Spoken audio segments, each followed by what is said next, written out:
J'entends tout le temps des histoires étranges, mais je n'aurais jamais pensé en avoir une moi-même, à raconter un jour. Cela m'est arrivé il y a environ un an, alors que j'étais pratiquement bloqué, au milieu de nulle part. Je fais partie d'un groupe, et tous ceux qui jouent dans un groupe savent que la lutte peut être réelle. Il nous est déjà arrivé de jouer, dans des salles où il n'y avait littéralement personne d'autre dans le bâtiment. On accepte les occasions de jouer chaque fois qu'on peut en obtenir. Ce soir-là en particulier, j'ai conduit environ 2. Hier, depuis chez moi pour jouer un concert, dans une petite ville. Les autres gars du groupe ont proposé de m'emmener, mais je leur ai dit que je conduirais, moi-même, puisque je devais aller directement à mon autre travail. À cause de mes obligations envers le groupe, les emplois ordinaires sont toujours passés au second plan, et par conséquent je suis fauché. Je sacrifie constamment le paiement de mes factures pour pouvoir mettre de l'essence dans ma voiture afin d'aller assez. Concerts. Pendant que je me rendais à ce concert, je me suis rendu compte que mon réservoir n'était pas dans une très bonne situation. Quand je suis arrivé, j'étais plus proche de la panne sèche que je ne voulais l'admettre. Après le concert, mes camarades du groupe sont partis avant. Moi, j'ai pris un verre dans un bar et j'ai passé du temps avec les habitants pendant un moment avant de reprendre la route. Il était presque 2 heures du matin lorsque je suis finalement parti. Je me suis arrêté à la station-service ouverte 24 heures sur 24 qui se trouvait plus loin sur la route après le bar et j'ai essayé de prendre de l'essence. Bien sûr, ma carte ne fonctionnait pas à la Pompey. J'avais 5 dollars en espèces sur moi, alors je les ai utilisés, en espérant pouvoir rentrer chez moi. Je n'étais pas très optimiste. J'ai essayé d'envoyer un message à mon frère pour voir s'il pouvait m'envoyer un peu d'argent supplémentaire sur Venmo pour l'essence. Et je lui ai dit que je le rembourserais. Mais comme il était si tard, il ne m'a évidemment pas répondu. J'ai commencé le long trajet vers chez moi, et je ne suis pas allé très loin comme vous pouvez vous en douter. Je suis tombé en panne d'essence, et il me restait encore presque 1 heure de route. J'étais assis sur le bord de la route, à essayer de déterminer quoi faire. Le réseau de mon téléphone était très mauvais, mais je pourrais probablement capter un signal si je sortais de ma voiture et que j'essayais suffisamment. Comme il était si tard, je ne voulais pas vraiment appeler quelqu'un et l'inquiéter, surtout puisque j'étais si loin de chez moi. J'ai pensé à simplement fermer les yeux et me reposer pendant quelques heures jusqu'à l'aube. Puis, j'appellerai quelqu'un. Mais je ne savais pas si c'était contraire à la loi de dormir techniquement sur le bord de la route. Cela semblait louche. Je me suis dit que ma meilleure option était simplement de patienter jusqu'à l'aube. Je pourrais appeler mon frère et nous pourrions pour trouver une solution. J'ai essayé d'ouvrir YouTube sur mon téléphone, mais cela ne se chargeait tout simplement pas correctement à cause du mauvais réseau mobile. Je me sentais tellement impuissant à rester assis là. Cela m'a vraiment ouvert les yeux. Il fallait vraiment que je remette de l'ordre dans ma vie. J'étais assis dans ma voiture depuis environ une demi-heure lorsque j'ai aperçu quelque chose du coin des Lails. J'ai regardé par la fenêtre du côté passager et à environ 9 ou 12 mètres de ma voiture se tenait une personne portant une capuche. Cette personne ne bougeait pas et ne faisait rien de nécessairement menaçant, mais cela ne rendait pas la situation moins terrifiante. Peu importe qui vous êtes ou ce que vous faites, si vous voyez une personne encapuchonnée, inconnue, apparaître soudainement au milieu de nulle part, vous seriez vous aussi un peu effrayé. Je me suis assuré d'avoir verrouillé les portières et je n'ai pas quitté des yeux l'étrange silhouette qui était apparue de nulle part. La seule fois où j'ai détourné le regard, c'est quand j'ai commencé à regarder dans tous mes rétroviseurs et autour de ma voiture pour m'assurer que je ne voyais personne d'autre. Il n'y avait personne d'autre, aucune voiture, rien, juste cette personne avec une capuche sur la tête. Quand j'ai de nouveau regardé la silhouette, j'ai remarqué qu'elle avançait très lentement vers ma voiture, d'une lenteur presque surnaturelle. Je ne m'étais jamais senti aussi impuissant de ma vie. J'étais littéralement dans une voiture et je ne pouvais pas. Simplement repartir, c'était comme être coincé dans des sables mouvants. Finalement, elle ne se trouvait plus qu'à qu'elle, maître de la voiture. Je ne distinguais pas exactement son apparence, dans les détails, mais je pouvais confirmer que c'était une jeune femme sous la capuche, probablement âgée d'une vingtaine d'années. J'ai essayé de crier à la jeune femme alors que ma vitre était toujours complètement fermée, en lui demandant ce dont elle avait besoin, ou si elle allait. Ah bien, elle n'a pas répondu. Même si je commençais à paniquer un peu, au fond, je me sentais encore relativement en sécurité parce que j'étais à l'intérieur de ma voiture verrouillée. Lorsqu'elle se trouva à quelques mètres, elle cessa de se rapprocher lentement, puis elle resta simplement debout devant la voiture. Ce fut le moment le plus angoissant d'eux. Ma vie, toutes les minutes environ, je continuais à crier à la femme pour lui proposer de l'aide, mais comme auparavant, aucune réponse. Cela peut sembler fou, mais j'essayais d'y l'ignorer. Comme j'étais bloqué sur le bord de la route, je ne pouvais pas conduire. Mon téléphone ne fonctionnait pas vraiment et il était hors de question que je sorte de ma voiture. J'ai simplement décidé de la laisser tranquille. J'essayais de chanter des chansons et de travailler mentalement sur quelques accords pendant que cette étrange femme se tenait à seulement quelques mètres d'eux, moi, et m'observait. L'ignorer s'est révélé plus difficile que je ne le pensais. Je ne supportais plus cette horrible sensation. À plus longtemps. J'avais dû essayer une dizaine de fois de communiquer avec cette femme. Finalement, j'ai décidé que j'allais essayer de la filmer. J'ai ouvert l'appareil photo de mon téléphone et j'ai essayé de le pointer vers l'extérieur de la vitre, même s'il faisait extrêmement sombre. Dès que j'ai commencé à filmer par la vitre, la femme s'est rapprochée, et a commencé à frapper contre la portière passager et à essayer de l'ouvrir. J'aurais aimé continuer à filmer, mais la panique que j'ai ressentie d'un moment-là m'a fait paniquer et lâcher. Le téléphone, on aurait presque dit qu'elle grognait ou poussait des gémissements. Le son était étrange, presque surnaturel. Tout cela s'est passé très vite, mais j'ai quand même essayé de mieux observer la femme pendant qu'elle frappait contre la portière. Elle ressemblait vraiment à une jeune femme tout à fait, normale aux cheveux blonds. Elle n'avait rien de maléfique, ni de monstrueux. Je n'allais pas attendre que cette femme brise ma vitre et essaye de me dévorer le visage. J'ai ramassé mon téléphone sur le sol de la voiture, pris mes clés et attrapé ma guitare sur la banquette arrière. J'ai pris une profonde inspiration, déverrouillé ma portière et couru aussi vite que possible le long de la route. Pendant que je m'enfuyais, j'ai regardé derrière moi et la femme ne me poursuivait. J'ai arrêté de courir et je l'ai regardée. Elle marchait lentement dans ma direction, mais elle ne courait pas après moi et n'essayait même pas de pénétrer dans ma voiture. Elle marchait simplement dans la même direction que moi. Je lui ai crié une dernière fois pour lui demander ce qu'elle voulait, mais toujours aucune réponse.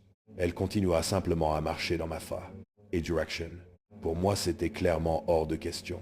Je me suis retourné et j'ai simplement couru aussi, vite que possible. Je me souviens que, lorsque je conduisais vers le spectacle, j'ai traversé une vaste étendue de néant. Avant toute cette étendue déserte, il y avait une petite ville. J'avais prévu de courir aussi loin que possible, en direction de cette ville jusqu'à l'aube, puis j'appellerai à l'aide. J'ai réalisé que j'aurais pu appeler la police à tout moment, mais cela ne me semblait pas être une situation nécessitant la police. À ce moment-là, aussi stupide que cela puisse paraître. Là d'où je viens, on évite d'appeler les policiers autant que possible. C'est une attitude ignorante et obstinée, je le sais. À 6 heures du matin, j'approchais enfin de la petite ville. Au même moment, j'ai appelé mon frère et je lui ai raconté ce qui s'était passé. Il est venu me chercher et nous nous sommes occupés de mon véhicule. Lorsque nous sommes retournés à ma voiture, la portière derrière était grande ouverte. Nous avons regardé à l'intérieur de la voiture, mais personne ne se trouvait à l'intérieur et rien n'avait été volé. J'avais du matériel de musique dans la voiture et elle n'en avait rien pris. Tout ce qu'elle avait fait, c'était ouvrir la portière arrière pour une raison inconnue. Mon frère a plaisanté en disant qu'elle voulait probablement seulement un endroit où dormir pour la nuit, mais mon esprit a imaginé quelque chose de bien plus sombre. Je me suis dit qu'elle était peut être montée sur la banquette arrière pour se cacher, en espérant que je reviendrais au véhicule cette nuit-là. Évidemment, je n'ai jamais revu cette femme. C'est l'une de ces histoires pour lesquelles je n'aurai malheureusement jamais aucune réponse concrète. J'ai entendu toutes les théories sur ce que cette femme voulait et sur ce qu'elle était, et elles semblent toutes plausibles. Au bout du compte, je pense que c'était simplement une étrange femme nomade qui errait par hasard dans cette région. Je suis tombé en panne. J'ai essayé de ne pas penser à ce qui aurait pu se passer si elle avait réussi d'une manière ou d'une autre à entrer dans le véhicule. J'ai tout de même appris quelque chose de cette histoire. Je m'assure désormais toujours d'avoir assez d'essence pour arriver à destination, car je ne veux plus jamais me retrouver bloqué sur le bord de la Sear, en route. Cette expérience continue encore de m'affecter aujourd'hui, même si cela s'est produit il y a des années. Jackie, qui allait devenir ma femme, et moi sommes partis faire une randonnée. Je dirais que nous étions un peu plus que de simples randonneurs occasionnels. Nous aimions nous lancer de petits défis. Rien. Tout aussi fou que le mont Everest, mais nous aimions parcourir les montagnes ici, aux États-Unis. Être seul dans les bois la nuit était comme le paradis pour moi. Je sais que cette idée peut être effrayante pour certains, mais pas pour nous. Les simples bruits de la forêt, de la nature environnante étaient plus que thérapeutiques. Lorsque la vie devenait trop stressante, nous disparaissions dans les bois pendant un... Et c'était comme si le stress s'évaporait simplement. Le bonheur que nous ressentions en étant dans les bois allait finir par disparaître. Pour toujours. La randonnée avait commencé comme toutes nos autres randonnées. Nous avions déterminé le chemin que nous voulions emprunter, l'endroit où nous comptions camper, et les obstacles dangereux à éviter. Jackie était douée pour ce genre de préparation. Quelques heures après le début de la randonnée, Jackie s'est arrêtée, a levé la main pour m'avertir et m'a demandé si j'avais entendu ce qu'elle venait d'entendre. Au début, je n'avais rien entendu. Je lui ai demandé si elle avait peu être entendue un animal, mais elle m'a répondu que cela semblait différent. Puis je l'ai entendu. C'était faible, mais cela ressemblait à une personne qui hurlait. Nous avons essayé de suivre les cris et, pendant un moment, nous nous en rapprochions. Ces cris me donnent encore des cauchemars. J'ai encore du mal à écrire cela aujourd'hui. Ce n'était pas simplement quelqu'un qui criait. C'était quelqu'un suppliait qu'on vienne l'aider, implorant de l'aide. Pendant que nous essayions de trouver l'origine des cris, Jackie essayait d'obtenir du réseau pour appeler les autorités. Être au milieu de la forêt n'est pas vraiment l'endroit idéal pour capter le réseau. Chaque cri me donnait la chair de poule. Ce n'était pas le genre de cri qu'on entend dans les films. Ceux-ci semblaient tellement plus réels et viscéraux. On pouvait presque ressentir la douleur dans chaque cri et chaque sanglot. Je criais en retour, mais la personne continuait simplement à appeler à l'aide. Nous avons essayé de lui crier de nous donner le moindre indice sur l'endroit où elle se trouvait, car nous avions l'impression de tourner en rond. Mais cette personne continuait seulement à crier et à pleurer. C'était comme si elle ne nous entendait même pas. J'ai dit à Jackie de sortir en courant de la forêt pour aller chercher de l'aide pendant que je continuerais à chercher cette personne. Les cris ont continué pendant un moment et je ne m'y suis jamais habitué. Chaque cri me donnait envie de crier moi aussi. Puis, aussi soudainement qu'ils avaient commencé, les cris se sont complètement arrêtés. Alors je me suis mis à hurler comme un fou. J'essayais de pousser cette personne à me donner un signe qu'elle était encore en vie, mais il n'y eut plus aucun cri, à part l'écho de ma propre voix. J'ai continué à explorer les environs et j'ai fini par trouver un sac à dos, accroché en partie à une branche d'arbre. Je ne sais pas avec certitude s'il appartenait à la personne qui criait, mais J'étais clairement dans la zone, d'où semblaient provenir les cris. Je regardais à l'intérieur du sac, et il n'y avait qu'un chargeur, de téléphone portable, un petit couteau de poche bon marché, et une simple carte de remerciement, signée « Avec amour, maman », en écriture cursive. J'ai recommencé à crier pour obtenir le moindre signe de vie, mais personne ne répondit. J'ai fouillé les alentours, de l'endroit où j'avais trouvé le sac à dos, mais je n'ai trouvé aucune trace de vie, de lutte, ni quoi que ce soit d'autre. C'était comme si ce sac était tombé du ciel. Je continuais à crier, mais personne ne me répondait. Finalement, Jackie est revenu accompagné de membres des forces de l'ordre. Nous leur avons raconté tout ce qui s'était passé, et ils semblaient prendre l'affaire très au sérieux. Nous avons quitté notre randonnée, et sommes rentrés chez nous ce soir-là, car nous étions profondément bouleversés par tout ce qui s'était passé.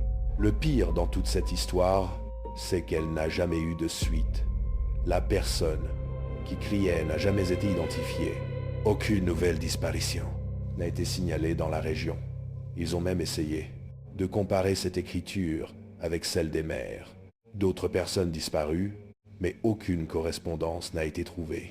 C'est un mystère étrange et inexpliqué. Et toutes ces années plus tard, il me hante encore. Nous faisons rarement des randonnées désormais, car chaque fois que nous sommes dans les bois, je ne peux m'empêcher de repenser à l'horreur de ces cris. Ils m'ont marqué plus profondément que n'importe quelle blessure que j'ai jamais subie. J'espère simplement qu'un jour, ce mystère sera résolu et que la personne qui appelait désespérément à l'aide a finalement reçu l'aide dont elle avait tant besoin. À l'époque où j'ai obtenu mon diplôme de lycée, ma petite amie de l'époque, Tania, et moi avons passé l'été à faire de nombreux voyages sur la route. Nous partions tous les deux à l'université. À l'automne, alors nous avons décidé de profiter au maximum de cet été et de découvrir autant d'endroits que possible. Nous avons visité les attractions touristiques, classiques des voyages en voiture, mais nous avons aussi essayé d'y ajouter quelques idées bien à nous. À la moitié de l'été, nous nous étions lassés des visites touristiques habituelles. C'était sympa, mais nous voulions que ce dernier voyage soit épique.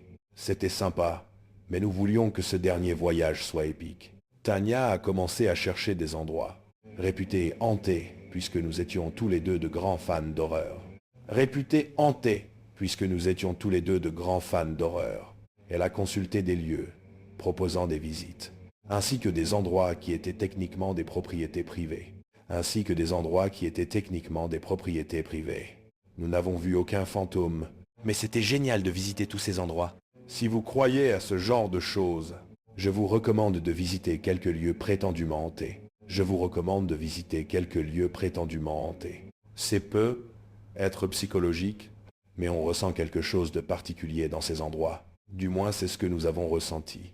Nous avons visité tellement d'endroits que je ne me souviens même plus combien nous en avons vu. Au cours de ce voyage, parmi tous les lieux hantés ou maudits que nous avons visités, c'est un endroit qui n'était même pas sur notre liste, qui nous a fait bien plus peur que n'importe quel autre. Je ne dis pas que nous avons vu un fantôme ou quelque chose de paranormal, mais nous avons vu quelque chose qui semblait au minimum inexplicable. Nous arrivions à la fin de notre voyage. Nous avions adoré chaque instant, même si nous n'avions rien vu de paranormal. En rentrant chez nous en voiture, nous avons traversé une petite ville de la Nouvelle-Angleterre. Je déteste que cela paraisse cliché, mais elle ressemblait à toutes les autres petites villes de Nouvelle-Angleterre que l'on voit dans la culture populaire. La ville était délabrée et semblait pauvre. Je dirais qu'elle possédait malgré tout une étrange beauté, même si la moitié de la ville semblait tomber en ruine. En traversant la ville, nous sommes passés devant une vieille église abandonnée qui semblait avoir une école attenante. Elle ressemblait exactement à l'école primaire catholique où Tania et moi avions étudié. Dans notre ville natale, au début, je plaisantais avec Tania en lui disant que nous devrions essayer d'entrer dans l'école pour voir si elle ressemblait à la nôtre à l'intérieur. Elle n'a pas pris ça pour une blague. Elle m'a dit Imegara parce que nous allions entrer. Aujourd'hui, en tant qu'adulte, je ne penserais même pas à pénétrer par effraction dans un bâtiment. Mais à 18 ans, en profitant de la vie, Je ne réfléchissais pas, et je me moquais complètement des conséquences de mes actes. Il faisait déjà nuit, alors nous nous sommes garés derrière l'école, où tout était envahi par les arbres. Nous avons essayé plusieurs portes, mais elles étaient toutes verrouillées. J'étais persuadé que Tanya allait abandonner, mais elle voulait continuer. Nous nous sommes approchés d'une porte, sur le côté du bâtiment qui menait au gymnase. La porte n'était pas verrouillée. Nous n'en revenions pas. Nous sommes entrés, comme si les lieux nous appartenaient. Objectivement, l'endroit était effrayant. Il semblait n'avoir pas été touché depuis des décennies. On pouvait littéralement voir les particules de poussière dans la lumière de la lune qui entrait par les fenêtres du gymnase. L'endroit sentait aussi, comme si tous les animaux de cette ville étaient venus mourir dans cette école. Nous voulions prendre des photos, mais nous avions tous les deux laissé nos téléphones dans la voiture et aucun de nous n'avait envie d'y retourner. Nous profitions simplement de l'instant. Au fond du gymnase se trouvait une porte qui menait au reste de l'école. C'était un vieux couloir en briques. Il ressemblait presque à une prison. Il faisait extrêmement sombre. Il y avait quelques faibles zones éclairées par la lumière des fenêtres, mais c'était tout. C'était à peine suffisant pour voir devant nous. Nous avons exploré l'école. Pendant un moment, il n'a pas fallu longtemps pour en faire le tour tellement elle était petite. À part l'odeur horrible, c'était fascinant d'être dans cette école abandonnée. On aurait dit que l'école avait été abandonnée du jour au lendemain, sans rien changer. Dans l'une des salles de classe, des manuels étaient encore ouverts sur les pupitres. Je regrette de ne pas en avoir emporté un. L'une des choses les plus étonnantes que nous avons remarquées en se promenant, c'était que l'école avait la forme d'une croix à l'intérieur. Le gymnase se trouvait en bas du plan, en forme de croix, et le couloir qui partait du gymnase allait tout droit avec deux embranchements, l'un vers la droite et l'autre vers la gauche. Après avoir passé un moment dans l'école, à simplement profiter de l'ambiance des lieux, j'ai entendu un étrange bruit de fracas venant du couloir. À ce moment-là, nous étions dans une salle de classe, située au bout du couloir de gauche. Je suis sorti dans le couloir pour regarder, mais cela n'a servi à presque rien. Je fixais essentiellement l'obscurité totale, à part quelques ombres créées par la faible lumière. Tanya m'a demandé si je savais ce qui avait produit ce bruit et je lui ai répondu que ça devait être un rongeur. Mais avant de terminer ma phrase, je me suis brusquement arrêté de parler. J'ai cru voir quelque chose bouger au bout du couloir, mais il faisait tellement sombre que je ne pouvais pas en être certain. Tanya m'a demandé ce qui se passait et au moment où j'allais lui dire que mes yeux me jouaient des tours, j'ai eu la confirmation terrifiante que je redoutais. Quelque chose avait clairement bougé. J'ai vu une silhouette sombre se redresser et bloquer une partie de la pire lumière qui entrait par l'une des portes de salle de classe ouverte à l'autre bout du couloir. Je suis retourné en courant dans la salle où se trouvait Tanya et j'ai fermé la porte. J'ai essayé d'être aussi silencieux que possible et je lui ai dit que je pensais que quelqu'un était à l'intérieur de l'école. Elle a essayé de me convaincre que nous avions exploré toute l'école et que, de toute évidence, personne ne s'y trouvait. Cela devait être le fruit de mon imagination. Je ne l'ai pas contredite parce que cela pouvait effectivement être le cas, mais ce que j'avais vu surgir des ombres semblait tellement réel. Nous sommes restés assis un instant à essayer de reprendre nos esprits. Je me suis dit que peut être toutes ces visites de lieux hantés commençaient à nous monter à la tête. Juste avant de quitter la salle, nous avons de nouveau entendu quelque chose. Des pas venant de l'extérieur de la salle et se dirigeant dans notre direction. Nous avons tous les deux retenu notre souffle. Au moment où les pas semblaient sur le point de dépasser la salle, ils se sont arrêtés. Nous nous sommes regardés et avons compris que c'était le moment de courir jusqu'au gymnase. Je me suis approché discrètement de la porte avant que nous nous mettions à sprinter et j'ai regardé si quelqu'un se trouvait dehors. Heureusement, il n'y avait personne. Je me souviens avoir essayé d'expliquer le bruit des pas par des rongeurs, même si cela ressemblait clairement au pas d'une personne. Nous nous sommes pris la main et avons sprinté dans le couloir Et juste avant de tourner pour rejoindre le gymnase, nous avons entendu de lourds pas nous poursuivre, pas comme les pas légers que nous avions entendus auparavant. On aurait dit qu'un taureau nous poursuivait. Aucun de nous ne s'est retourné. Nous avions l'impression que cela se rapprochait de nous tandis que nous courions dans le gymnase. Quand nous nous sommes enfin retournés, il n'y avait plus rien. Nous pouvions sentir et entendre quelque chose, ou quelqu'un de massif nous poursuivre. Et maintenant, il n'y avait plus rien. Cela n'avait aucun sens. Nous ne voulions pas non plus découvrir ce qui s'était passé, alors nous nous sommes dirigés vers la porte du gymnase par laquelle nous étions entrés. Nous ne pouvions plus sortir. J'ai pensé que la porte était peu être coincée. Alors j'ai commencé à pousser et tirer la porte de toutes mes forces, mais elle ne bougeait pas. Nous étions littéralement entrés par cette porte déverrouillée il n'y a pas longtemps et maintenant, tout à coup, elle était verrouillée.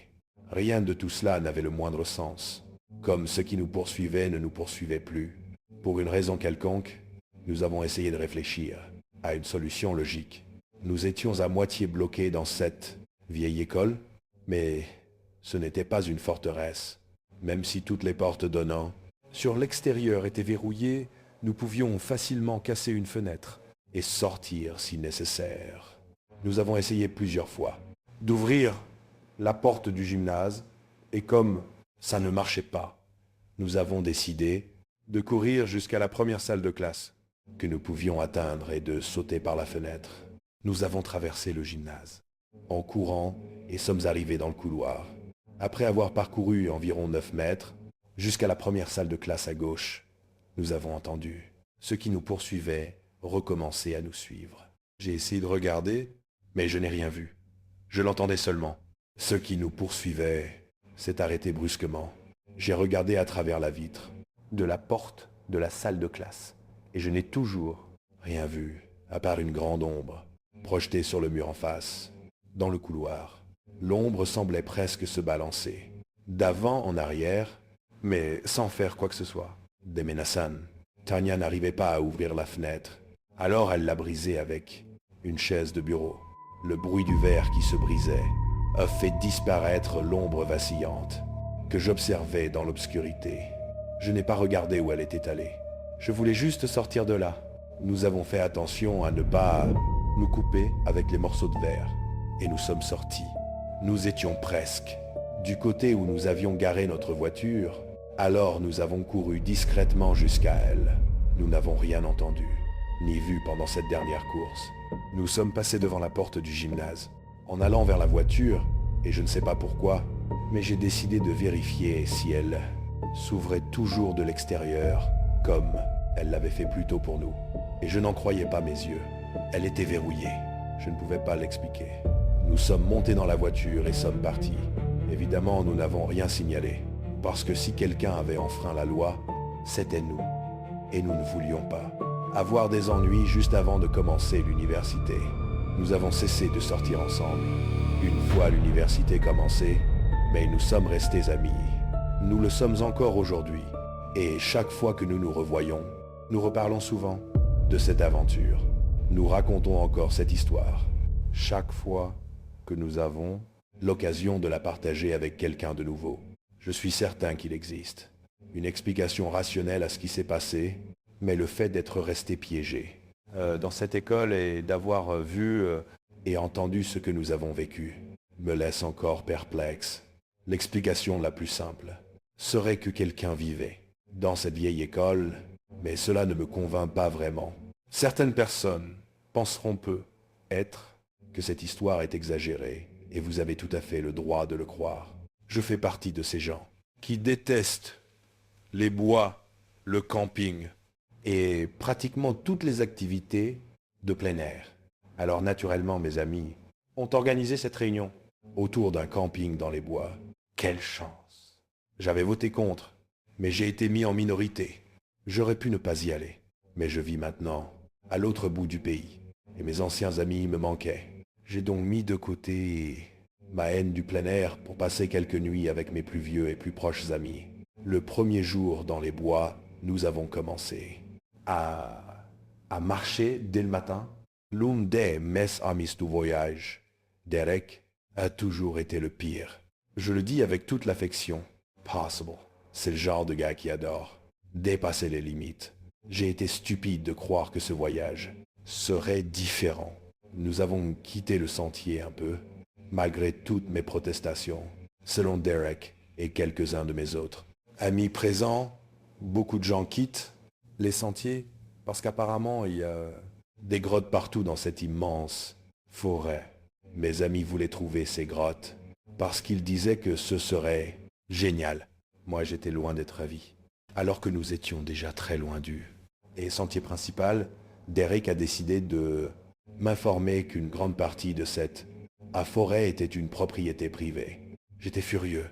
Je n'avais aucune envie de me faire tirer dessus par un fou vivant. Dans les bois, ils se sont tous moqués de moi en me disant de me détendre. Ce n'est pas parce que c'était une propriété privée que nous allions forcément nous faire attraper, du moins selon eux. Comme Derek me l'a expliqué, il existe vastes zones forestières considérées comme des propriétés privées. Mais ce n'est pas comme si c'était le jardin de quelqu'un. La partie de la forêt considérée comme privée s'étend sur des dizaines d'hectares. Cela a un peu apaisé mon anxiété, mais j'étais toujours furieux contre mes adorables amis. Nous avons marché un moment à travers une épaisse végétation d'arbres et de buissons. Ce n'était pas agréable. Derek affirmait savoir exactement où il allait, mais j'en doutais fortement. Nous sommes arrivés près d'une pente incroyablement abrupte, pas une falaise d'où l'on pouvait tomber et mourir, mais une énorme descente. Derek a plaisanté en disant qu'il fallait faire attention à ne pas tomber. Je n'ai pas trouvé ça drôle, mais comme je voyais bien que je cassais l'ambiance, j'ai gardé mes remarques pour moi. Nous marchions près du bord de cette bench, parce que Derek disait que beaucoup de grottes y étaient cachées. J'étais à l'arrière du groupe, et lorsque j'ai fait un pas, mon pied s'est pris dans une racine, et j'ai trébuché. Ce fut l'expérience la plus effrayante de toute ma vie. J'ai dévalé la pente abrupte. Je n'arrêtais pas de rouler en criant. J'entendais mes amis crier depuis le somme. Quand je me suis enfin arrêté, je me suis relevé et j'ai regardé la distance que j'avais parcourue. Je distinguais à peine mes amis à travers tous les arbres. Et lorsque je les voyais, ils ressemblaient à de minuscules silhouettes au sommet de la pente. J'ai d'abord essayé de remonter, mais c'était inutile. Je ne faisais que glisser vers le bas. Il n'y avait rien à quoi m'accrocher. J'entendais à peine Derek crier, mais il semblait dire de revenir. Et je n'en étais pas certain à 100%, mais on aurait aussi dit qu'il me faisait signe avec les mains en direction de l'endroit d'où nous venions. Je pensais qu'il aurait été préférable de rester sur place afin qu'il puisse prévenir un garde forestier pour venir me secourir. Mais l'idiot que j'étais ai fait confiance à Derek, d'où nous étions venus. Je me sentais complètement abandonné. Je me suis mis à crier à l'aide, mais personne ne répondait à mes appels. J'avais peur qu'un animal me traque. Je ne savais pas quels animaux vivaient dans cette forêt, et j'étais une proie facile. Chaque fois que j'essayais de regarder autour de moi pour voir si un animal était là, je ne voyais que des arbres à perte de vue. Quelques heures passèrent, et ma peur initiale avait disparu. J'étais toujours terrifié, mais j'étais porté par l'adrénaline. J'ai ressenti un soulagement pendant environ 2 minutes, car je suis tombé sur une formation rocheuse qui semblait me permettre de remonter jusqu'au niveau où j'avais commencé, ou au moins de m'en rapprocher. J'ai commencé à escalader la paroi rocheuse. C'était plutôt comme d'immenses marches que comme une véritable paroi. Ce n'était pas vraiment de l'escalade. En réalité, je faisais de grands bonds, en m'agrippant à d'énormes rochers. Au moment où je pensais que ce cauchemar ne pouvait pas empirer, l'un des rochers s'est effondré lorsque je l'ai saisi, et je suis resté coincé entre 2 rochers. J'étais réellement piégé. Je n'arrêtais pas de penser au film 127 Hours. Si vous connaissez, vous comprenez. Je me débattais dans tous les sens pour me libérer, mais c'était inutile. J'ai finalement commencé à hurler. Le soleil commençait à se coucher, et j'étais coincé entre 2 rochers loin du sentier principal. Je ne pouvais m'empêcher de craindre le pire. Pendant que j'étais coincé et que je criais, je continuais à entendre le bruit que j'avais entendu plus tôt, le bruit que je croyais être celui d'un animal. J'étais prêt à voir surgir l'animal qui me traquait pour enfin me dévorer. Mais ce n'était pas un animal. C'était un homme maigre d'âge mûr, avec une moustache, des lunettes et une chemise en flanelle rouge. Il est sorti de la lisière des arbres. Il était presque trop maigre. Il s'est approché lentement de moi, sans le moindre sentiment d'urgence. Je le suppliais de m'aider. J'essayais de lui expliquer que je m'étais perdu loin de mes amis, que j'étais coincé, mais il ne disait rien. Il continuait simplement à observer ma situation. Finalement, il a pris la parole. Il a ignoré tout ce que je disais et m'a seulement demandé si je savais que j'étais sur une propriété privée. J'ai fait semblant de ne pas savoir et je lui ai dit que je m'étais perdu. Je ne sais pas comment il s'y est pris, mais il a attrapé une partie de ma jambe, déplacé un petit morceau de roche et j'ai pu me dégager. J'ai commencé à le remercier, mais il m'a simplement ignoré. Était redescendu. Avant que je puisse lui dire autre chose, il m'a dit que je devais le suivre, car mes amis m'attendaient. Kesley. J'ai essayé d'obtenir des explications, mais il a simplement continué à marcher, en répétant que mes amis m'attendaient. J'étais tellement épuisé mentalement et physiquement couvert de bleu que je ne l'ai pas remis en question. Je l'ai simplement suivi, plus profondément dans la forêt. J'essayais de comprendre comment mes amis avaient trouvé sa maison. Nous semblions aller dans une direction totalement différente et même encore plus profondément dans les bois. Le soleil avait presque complètement disparu. Je continuais à lui poser des questions ou à lui demander s'il pouvait me donner plus de détails, mais il restait silencieux, à part quelques marmonnements. Nous avons marché un bon moment, avant d'apercevoir enfin une grande remise isolée, en plein milieu de la forêt. C'était plus grand qu'un abri, mais plus petit qu'une maison. Il s'est arrêté devant la porte et m'a dit d'entrer. À l'intérieur, parce que mes amis m'attendaient. À l'intérieur. Tout cela semblait anormal. Mes amis n'entreraient jamais dans la cabane d'un inconnu surtout. Derek, j'ai dit à l'homme d'ouvrir la porte et de demander à mes amis de sortir, mais il m'a répondu que je devais d'abord entrer, parce qu'il n'était pas prudent de rester dehors. Évidemment, à ce moment-là, toutes les alarmes dans mon esprit s'étaient déclenchées. Je n'ai pas cru une seule seconde que mes amis étaient dans cette cabane. J'ai remercié l'homme de m'avoir sauvé, et je lui ai dit que je retrouverais mon chemin à partir d'ici. Puis je me suis retourné et j'ai couru, encore plus profondément dans la forêt. J'ai entendu 2 séries de pas me poursuivre, pendant que je continuais à courir dans l'obscurité presque totale de la forêt. Finalement, je me suis adossé à un arbre, et je me suis assis, en position fœtale. Je ne les entendais plus me poursuivre, mais je ne voulais pas prendre le risque. Qu'ils me retrouvent, j'aurais avancé à l'aveugle, dans l'obscurité, et ils auraient clairement ou l'avantage. Je suis resté là, en état d'alerte, pendant plusieurs heures, aussi immobile que possible. Je n'ai plus entendu le moindre bruit, jusqu'au reste de la nuit.